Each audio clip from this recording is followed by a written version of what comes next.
ഗ്രാമിക ന്യൂസിലേക്ക് സ്വാഗതം. കേരളത്തിന്റെ സാംസ്കാരിക മുന്നേറ്റത്തിൽ വായനശാല പ്രസ്ഥാനം അതുല്യമായ സംഭാവനകൾ നൽകിയിട്ടുണ്ടെന്ന് advocate P Santhosh Kumar MP. രാജ്യത്തിനാകെ മാതൃകയാണ് കേരളത്തിലെ വായനശാല പ്രസ്ഥാനമെന്നും സന്തോഷ് കുമാർ പറഞ്ഞു. ചിറ്റാരിപ്പറമ്പ് മലയാളം ഓപ്പൺ ലൈബ്രറിയുടെ 2ാം വാർഷികാഘോഷം ഉദ്ഘാടനം ചെയ്ത് സംസാരിക്കുകയായിരുന്നു അദ്ദേഹം. നമ്മളെല്ലാവരും മനസ്സിലാക്കിയിട്ടുള്ളതുപോലെ വളരെ മാതൃകാപരമായ ഒരു വകുപ്പ്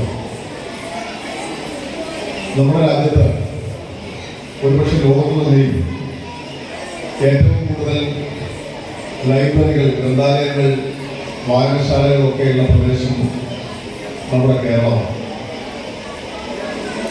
ഇന്ത്യയിലെ ഏത് സംസ്ഥാനത്ത് പോയാലും കേരളത്തോട് ഈ കാര്യത്തിൽ കിടപിടിക്കാൻ കഴിയുന്ന ഒരു പ്രദേശത്തെ, സംസ്ഥാനത്തെ കണ്ടെത്തുക പ്രയാസമായിരുന്നു. മറ്റ് സംസ്ഥാനങ്ങളിൽ വായനശാലകളോ ഗ്രന്ഥാലയങ്ങളോ ഇല്ല എന്നുള്ളതാണ് അർത്ഥമാക്കുന്നത്. പക്ഷെ നമ്മുടേത് അതീവ വിപുലമായ വൈവിധ്യമാർന്ന ഒരു ശൃംഖലയാണ്. ആ കേരളത്തിൽ പക്ഷേ ഏറ്റവും പുതുമയുള്ള ഒരു സംരംഭമാണ്, ഒരു മുന്നേറ്റമാണ് മലയാളം ഓപ്പൺ ലൈബ്രറി എന്നുള്ളത്.